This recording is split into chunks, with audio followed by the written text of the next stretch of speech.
നമ്മുടെ നാട്ടിൽ കാൽവരിമൗണ്ട് എന്ന് പറയുന്ന സ്ഥലമല്ലേ, കാൽവരിമൗണ്ടിൽ നിങ്ങൾക്ക് അത്യാവശ്യം വലിയൊരു ടൂറിസ്റ്റ് കേന്ദ്രമാണ് കാൽവരിമൗണ്ട്. ഇടുക്കിയിലെത്തിയാൽ നിങ്ങൾ സന്ദർശിക്കേണ്ട ഒരു സ്ഥലമാണ് കേട്ടോ. അപ്പോൾ അവിടെ ഒരു പള്ളിയിൽ അടിപൊളി ഒരു ഗ്രോട്ട ഉണ്ടാക്കി വെച്ചിട്ടുണ്ട്. യേശു ക്രിസ്തുവിൻ്റെ ക്രൂശുമരണം തൊട്ട് അങ്ങ് ഉയർപ്പ് വരെയും കർത്താവ് യേശു ക്രിസ്തുവിൻ്റെ വീണ്ടും വരവൊക്കെ ചിത്രീകരിച്ചിരിക്കുന്ന മനോഹരമായിട്ടുള്ള ഒരു ഗ്രോട്ടോ എന്ന് പറയുമ്പോൾ നമ്മൾ സാധാരണ ലൈവായിട്ട് കാണുന്ന ഗ്രോട്ടോ അല്ല. ടോപ്പിലൊരു വലിയൊരു മലയ്ക്കുള്ളിൽ ശരിക്കും കേവിൻ്റെ ഉള്ളിലാണ് ഇതെല്ലാം ക്രമീകരിച്ച് വെച്ചേക്കണേ. അപ്പം വെറൈറ്റി കാഴ്ചയാണ്. അപ്പോൾ അതിൻ്റെ കാഴ്ചകളിലേക്കും വിശേഷങ്ങളിലേക്കുമാണ് നമ്മൾ കിടക്കുന്നത് കേട്ടോ. അപ്പം നേരെ നമ്മൾ കാൽവരിമൗണ്ട് സെൻറ്റ് ജോർജ് പള്ളിയുടെ മുറ്റത്തേക്ക് പോവുകയാണ്. നമ്മുടെ ചാനൽ ആദ്യമായിട്ട് കാണണമെങ്കിൽ ചാനൽ ഒന്ന് സബ്സ്ക്രൈബ് ചെയ്യാൻ വേണ്ടി മറക്കരുത്. മാത്രമല്ല നമ്മുടെ ഫേസ്ബുക്ക് പേജും കൂടെ നിങ്ങളൊന്ന് ഫോളോ ചെയ്യണം. അപ്പോൾ ഇന്നത്തെ പുതിയ കാഴ്ചകളിലേക്കും വിശേഷങ്ങളിലേക്കും സ്വാഗതം. ഞാൻ അജീഷ്, ഇടുക്കി ജില്ലീസ്.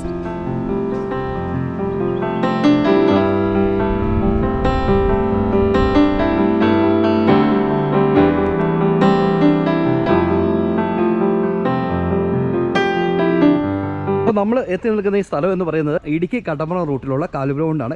ഈ വഴിയാണ് കാൽവരിമൗണ്ട് ടൂറിസ്റ്റ് ഡെസ്റ്റിനേഷനിലേക്ക് നിങ്ങൾ കയറി പോകേണ്ടത് കേട്ടോ.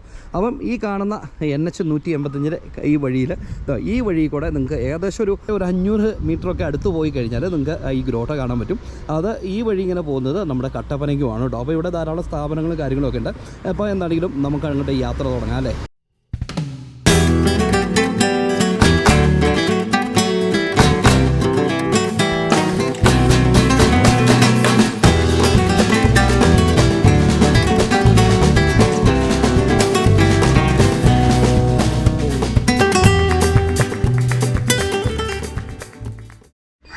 നമ്മൾ കാൽവരിമൗണ്ട് ജംഗ്ഷനിൽ നിന്ന് ഏകദേശം 1 കിലോമീറ്റർ നമ്മളിങ്ങനെ വരുമ്പോൾ തങ്കമണി റൂട്ടിലേക്കാണ് നമ്മൾ സഞ്ചരിക്കുന്നത്. അതിനോട് ചേർന്ന് തന്നെ ഇരിക്കുന്ന മനോഹരമായിട്ടുള്ള കാൽവരിമൗണ്ട് സെൻറ്റ് ജോർജ് ചർച്ചിൻ്റെ അങ്കണത്തിലാണ് നമ്മളിപ്പോൾ എത്തി നിൽക്കുന്നത് കേട്ടോ. അങ്ങനെ നമ്മൾ നമ്മുടെ പള്ളിമുറ്റത്തേക്ക് അങ്ങനെ കയറി കഴിഞ്ഞു. ഈ പള്ളിമുറ്റത്തോട് ചേർന്ന് തന്നെ ഇതുണ്ടോ, ഇതാണ് നമ്മൾ കാണാൻ വന്ന ഗ്രോട്ടോ കേട്ടോ. ഈ അടുത്ത നാൾ നിർമ്മിച്ചിരിക്കുന്നതാണ്.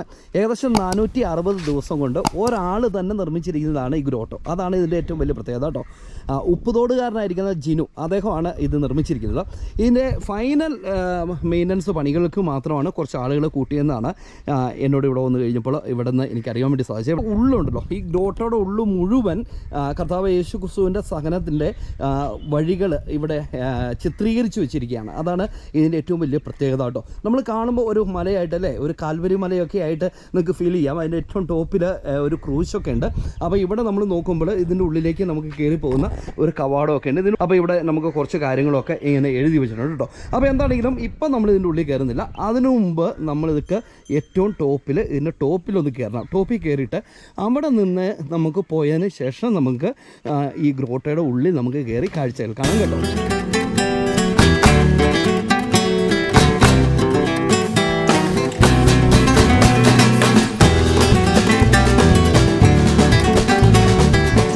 അപ്പോൾ ഇത് ബ്ലസ് ചെയ്തിരിക്കുന്നത് ശരിക്കും 30/1/2025 അതായത് കഴിഞ്ഞ ജനുവരിയിലാണ് ഇതിൻ്റെ ഇനാഗുറേഷനൊക്കെ നടന്നിരിക്കുന്നത്. അതിനെക്കുറിച്ച് ബാക്കി ഒരു താഴോട്ട് എഴുതി വെച്ചിരിക്കുന്ന ഒരു ഫലകം നിങ്ങൾക്ക് കാണാൻ പറ്റും. എന്നാണെങ്കിലും നമ്മളിത് ഇതുവഴി കയറി ആ ക്രൂശിത രൂപത്തിൻ്റെ അടുത്തേക്ക് നമ്മൾ പോവുക കേട്ടോ. ഇതിൻ്റെ ടോപ്പിലേക്ക് കയറുന്നതിന് വേറെ തടസ്സങ്ങളൊന്നുമില്ല എന്നാണ് ഞാൻ ചോദിച്ചപ്പോൾ എന്നോട് ബ്രദർ പറഞ്ഞിരിക്കുന്നത്. എത്ര ആളുകൾക്ക് ഇതിൻ്റെ ടോപ്പിലേക്ക് കയറി നിൽക്കാമെന്ന് എനിക്കറിയത്തില്ല. അപ്പോൾ ഈ ഗ്രോട്ടയുടെ ഏറ്റവും ടോപ്പിലേക്ക് കയറുമ്പോൾ തന്നെ നമുക്ക് ഇവിടെ ഒരു രൂപം നിർമ്മിച്ചു വെച്ചിരിക്കുന്നത് കാണാൻ പറ്റും. ഇതൊരു കാൽവരി ക്രൂശിലേക്ക് അല്ലെങ്കിൽ കാൽവരി മലകളിലേക്ക് കടന്നു പോകുന്ന ആ ഒരു സംഭവമാണ് ഇവിടെ ക്രമീകരിച്ച് വെച്ചിരിക്കുന്നത് കേട്ടോ. അപ്പോൾ ഇവിടെ നമുക്ക് ഒരു കുരിശ് നമുക്ക് കാണാൻ പറ്റും.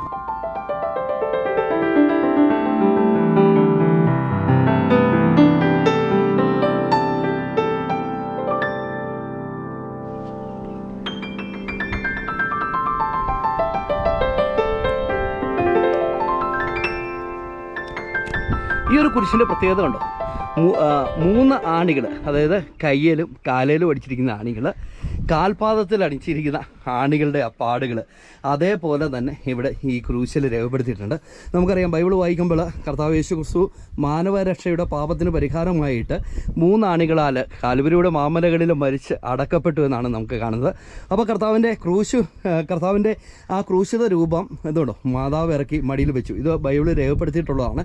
മാതാവിൻ്റെ മടിയിൽ വെച്ചിരിക്കുന്ന ആ ഒരു രംഗമാണ് ഇവിടെ ചിത്രീകരിച്ചിരിക്കുന്നത്. അതിനോട് ചേർന്ന് തന്നെ ഇതുണ്ടോ, ആണികൾ നമുക്ക് കർത്താവിനെ തറച്ചിരിക്കുന്ന ആണികൾ നമുക്ക് കാണാൻ പറ്റും. മുൾക്കിരീടം നമുക്ക് കാണാൻ പറ്റും. അതുപോലെ ഇതുകൊണ്ടോ ഒരു ചിറ്റിക നമുക്ക് അവിടെ കാണാൻ വേണ്ടി സാധിക്കും കേട്ടോ.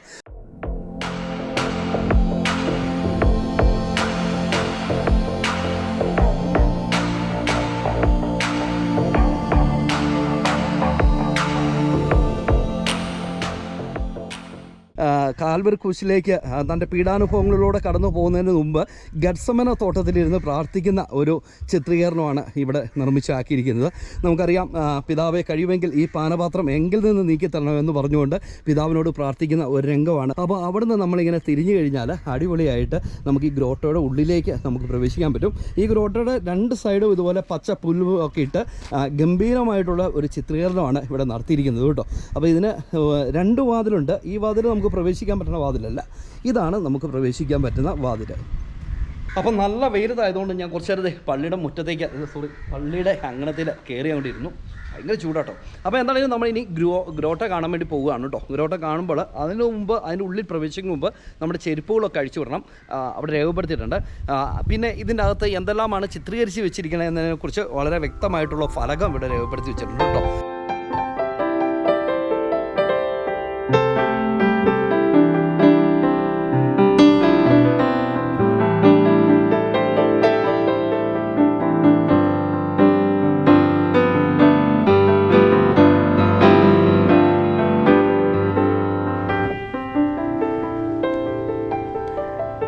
വിയ ഡോളർസ്, അതാണ് സഹനത്തിൻ്റെ പാത എന്നാണ് ഇതിൻ്റെ പേര് കേട്ടോ. അപ്പം നമുക്ക് ഇതിൻ്റെ ഉള്ളിലേക്ക് നമുക്ക് ഫസ്റ്റ് കയറുമ്പം തന്നെ നമുക്ക് ഇവിടെ കർത്താവ് യേശു ക്രിസ്തുവിനെ തൻ്റെ കൂടെ ഉണ്ടായിരുന്ന ശിഷ്യനായിരിക്കുന്ന യൂദാ ഇസ്കറിയോത്ത് ഒറ്റി കൊടുക്കുന്ന ഒരു കാഴ്ച നമുക്ക് കാണാൻ വേണ്ടി സാധിക്കും. ചുറ്റുപാടും പടയാളികളൊക്കെ ഇവിടെയുണ്ട്. കർത്താവ് യേശു ക്രിസ്തുവിൻ്റെ കാൽവരി ക്രൂശിൽ മരണത്തോട് അടുക്കുന്ന ഒരു സമയത്താണ് തൻ്റെ കൂടെ ഉണ്ടായിരുന്ന യൂദാ ഇസ്കറിയോത്ത് തന്നെ ഒറ്റി കൊടുത്തത് കേട്ടോ. അപ്പോൾ ഒറ്റി കൊടുക്കുമ്പോൾ താൻ കൂടെ ഉണ്ടായിരുന്ന പടയാളികൾക്ക് കൊടുത്തിരിക്കുന്ന ഒരു സിമ്പൽ എന്ന് പറയുന്നത്, ഞാൻ ആരെ ചുംബിക്കുന്നോ അവനെ നിങ്ങൾ പിടിച്ചോണമെന്ന് പറയുന്ന ഒരു സിമ്പിളായിരുന്നു.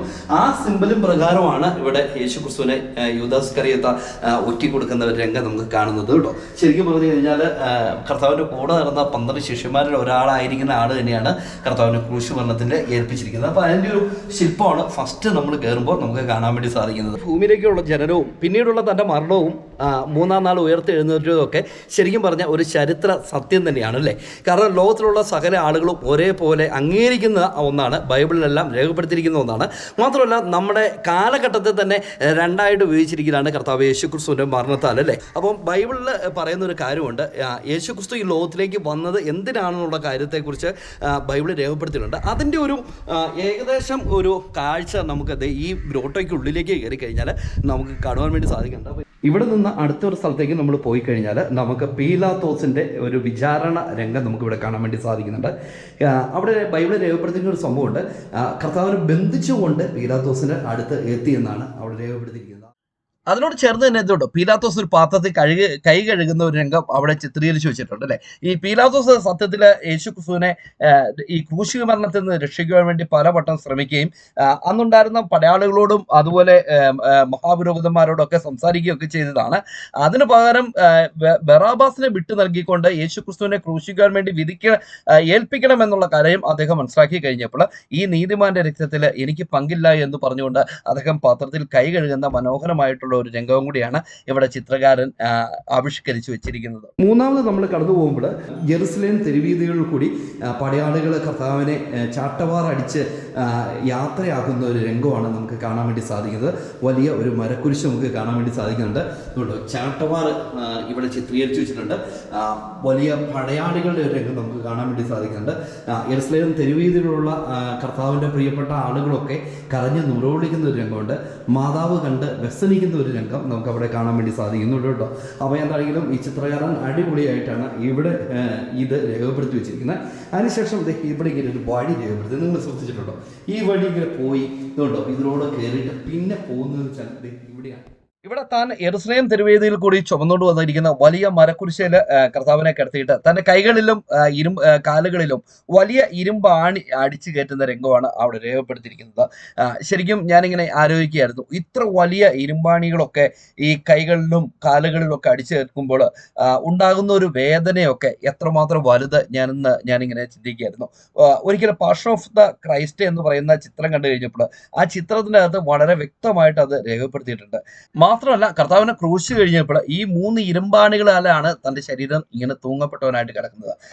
ക്രൂശുമേൽ തൂങ്ങിയെന്നാണ് ബൈബിളിൽ അതിനെക്കുറിച്ച് രേഖപ്പെടുത്തിയിരിക്കുന്നത്.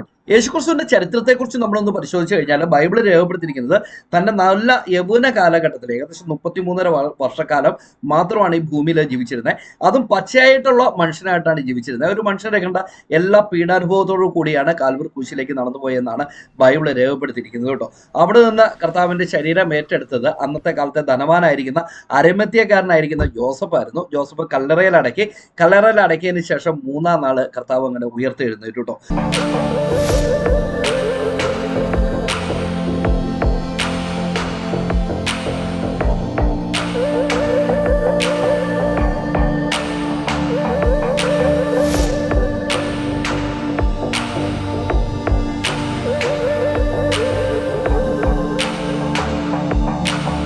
അവിടെ നിന്ന് നമ്മൾ പോകുന്നത് നേരെ സ്വർഗത്തേക്കാണ്.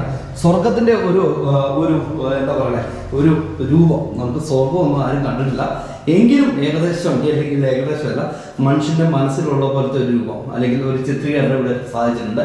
പിതാവായ ദൈവവും പുത്രനായ ദൈവവും അതുപോലെ മാലാഖമാരും ദൂതന്മാരും ഒക്കെ ദൈവത്തെ ആരാധിക്കുന്ന ആളുകളും ഒക്കെ നമുക്ക് അവിടെ കാണാൻ വേണ്ടി സാധിക്കും. ഇതെല്ലാം സ്വർഗത്തിൻ്റെതായ ഒരു ചിത്രീകരണമാണ് ഇവിടെ കടന്നു വരുമ്പോൾ നമുക്ക് കാണാൻ വേണ്ടി സാധിക്കുന്നത്. അവിടെ നിന്ന് നമ്മൾ ഇങ്ങോട്ട് പോകുമ്പോൾ ഇവിടെ ഒരു കൊട്ടാരത്തിൻ്റെ അകത്തേക്ക്, ഒരു മാളിക മുറിയിലേക്കാണ് നമ്മൾ കയറുന്നത്. ഉയർപ്പിന് ശേഷം പരിശുദ്ധാത്മാവ് പ്രാപിക്കുവാൻ വേണ്ടിയുള്ള ഒരു ചിത്രീകരണത്തിന്റെ കാഴ്ചയാണ് നമ്മൾ കാണുന്നത്. അവിടെ ഒരു പ്രാവിന്റെ ഒരു രൂപം നമ്മൾ കാണുന്നുണ്ട്. ഇവിടെയൊക്കെ ഒരു കൊട്ടാര സമാനമായിരിക്കുന്ന കാഴ്ചയാണ് നമ്മൾ കാണുന്നത്. ഇതൊക്കെ ശരിക്കും പറഞ്ഞു കഴിഞ്ഞാൽ നമുക്ക് പെട്ടെന്ന് നമ്മുടെ മൈൻഡിലേക്ക് ഒരു ചിത്രീകരണമൊക്കെ കാണുമ്പോൾ അല്ലേ, അടിപൊളിയല്ലേ. ഇവിടുന്ന് പിന്നെ ഒരു ഇടനാഴിയാണ്. ഈ ഇടനാഴി വഴി നമ്മൾ കടക്കുമ്പോൾ 2 സൈഡും ഒരുപാട് ചിത്രീകരണങ്ങളുണ്ട്. അതിനുശേഷം നമുക്ക് കാണുന്നത് കർത്താവ് രാജാവായിട്ട് വീണ്ടും വരുന്ന ഒരു ശില്പമാണ് ഇവിടെ നിർമ്മിച്ചു വെച്ചിരിക്കുന്നത്. നോക്കി, ഈ ഗ്രോട്ടയുടെ ഉള്ളിലൊക്കെ കഴിഞ്ഞിട്ട് നമ്മളിത് ഇങ്ങോട്ട് വന്നു കേട്ടോ. അപ്പം ലാസ്റ്റ് കണ്ട ഭാഗം എന്ന് പറയുന്നത് യേശുക്രിസ്തുവിന്റെ 2-ാം വരവിന്റെ ഒരു ചിത്രീകരണമാണ് കണ്ടത്. അപ്പോൾ യേശുക്രിസ്തു 2-ാമത് വരുമോ ഇന്ന് ലോകത്തിലുള്ള ഒരു ചർച്ചയാണത്. സത്യത്തിൽ ബൈബിളിൽ രേഖപ്പെടുത്തിയിരിക്കുന്നത് എന്താണെന്ന് വെച്ചാൽ കർത്താവ് ക്രൂശുമരണ സമയത്ത്, ക്രൂശുമരണം കഴിഞ്ഞ് ഉയർത്തെഴുന്നേറ്റതിന് ശേഷം തന്റെ പ്രിയപ്പെട്ട ശിഷ്യന്മാരുമായിട്ട് കർത്താവ് നിന്നിരുന്നപ്പോൾ സ്വർഗത്തിലേക്ക് മേഘങ്ങൾ വന്ന് മൂടി ആരോഹണം ചെയ്തു എന്നാണ് ബൈബിൾ രേഖപ്പെടുത്തിയിരിക്കുന്നത്. അങ്ങനെ ആരോഹണം ചെയ്ത് കർത്താവ് ആകാശത്തിലേക്ക് പോയി കഴിഞ്ഞപ്പോൾ തന്റെ കൂടെ ഉണ്ടായിരുന്ന ശിഷ്യന്മാർ ചെയ്തിരിക്കുന്ന കാര്യമുണ്ട്. ഇങ്ങനെ മേളിലേക്ക് നോക്കി ഇങ്ങനെ നിന്ന് കഴിഞ്ഞപ്പോൾ ദൂതന്മാർ പ്രത്യക്ഷനായിട്ട് പറയുന്ന ഒരു കാര്യമുണ്ട്. ഗലീല പുരുഷന്മാരെ, നിങ്ങൾ ആകാശത്തിലേക്ക് നോക്കി നിൽക്കുന്നുണ്ട്. നിങ്ങളെ വിട്ട് സ്വർഗാരോഹണം ചെയ്തിരിക്കുന്ന യേശുക്രിസ്തുവിനെ നിങ്ങൾ സ്വർഗത്തിലേക്ക് കയറി പോകുന്നത് പോലെ കണ്ടതുപോലെ അവൻ വീണ്ടും വരും. അതാണ് ശരിക്കും ഇന്ന് ക്രിസ്ത്യാനികളുടെ ഇടയിലുള്ളൊരു പ്രത്യാശ കേട്ടോ. അപ്പം ഈ ഒരു ഗ്രോട്ടോയ്ക്ക് ഉള്ളിൽ നിൽക്കുമ്പോൾ എനിക്ക് പറയാനുള്ളത്, കാൽവറി ക്രൂശിലെ മരണം തൊട്ട് ശരിക്കും സ്വർഗാരോഹണം തൊട്ട് കർത്താവിൻ്റെ വീണ്ടും വരവ് വരെ ചിത്രീകരിച്ചിരിക്കുന്ന വളരെ മനോഹരമായിട്ടുള്ള ഒരു ഗ്രോട്ടോയാണ്. ഏത് വിഭാഗത്തിൽപ്പെട്ട ആളുകളാണെങ്കിലും നിങ്ങൾ കാൽവരി കൊണ്ട് വരുമ്പോൾ തീർച്ചയായിട്ടും കാൽവരി കൊണ്ടിൽ നിന്ന് തങ്കമണി റൂട്ടിലൂടെ സെൻറ്റ് ജോർജ് പള്ളിയുടെ അങ്ങനത്തേക്ക് വരിക. ഈ ഗ്രോട്ടോയ്ക്ക് ഉള്ളിൽ ഒന്ന് പ്രവേശിക്കുക, ഫ്രീ ആണ്. എന്നാലും ഇത് 460 ദിവസം കൊണ്ട് ഒറ്റ ചിത്രകാരനെ എടുത്ത് പണിതിരിക്കുന്നതാണ്. ഇതിൻ്റെ ഏറ്റവും ടോപ്പ് അവസാന മിനുക്ക് പണികളിലേക്ക് മാത്രമാണ് ആളുകൾ കൂട്ടിയെന്നാണ് എനിക്ക് അറിയാൻ വേണ്ടി സാധിച്ചത്. നമ്മുടെ നാട്ടുകാരനായിരിക്കുന്ന ഉപ്പതോടുള്ള ജിനു എന്ന് പറയുന്ന ആളാണ് ഇത് പണിതിരിക്കുന്നത് കേട്ടോ.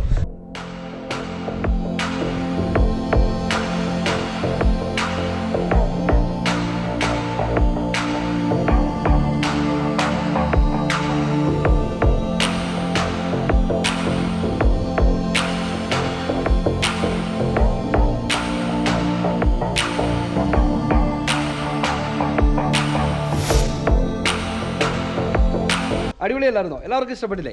അപ്പോൾ നമ്മുടെ കാൽവരി മൗണ്ടൊക്കെ സന്ദർശിക്കാൻ വേണ്ടി വരികയാണെങ്കിൽ നിങ്ങൾ ഉറപ്പായിട്ടും ഇവിടെ ഒന്ന് എത്തിച്ചേരണം കേട്ടോ. അപ്പോൾ നമ്മുടെ ഇന്നത്തെ ഈ കൊച്ചു എപ്പിസോഡ് നമ്മൾ അവസാനിപ്പിക്കുകയാണ്. നമ്മുടെ ചാനൽ ആദ്യമായിട്ട് കാണണമെങ്കിൽ ചാനൽ സബ്സ്ക്രൈബ് ചെയ്യാൻ വേണ്ടി മറക്കരുത്. അപ്പോൾ നമുക്ക് പുതിയ കാഴ്ചകളും പുതിയ വിശേഷങ്ങളും ഒക്കെ ആയിട്ട് അടുത്ത എപ്പിസോഡ് നമുക്ക് കണ്ടുമുട്ടാം. അതുവരെ എല്ലാവർക്കും ഗുഡ് ബൈ.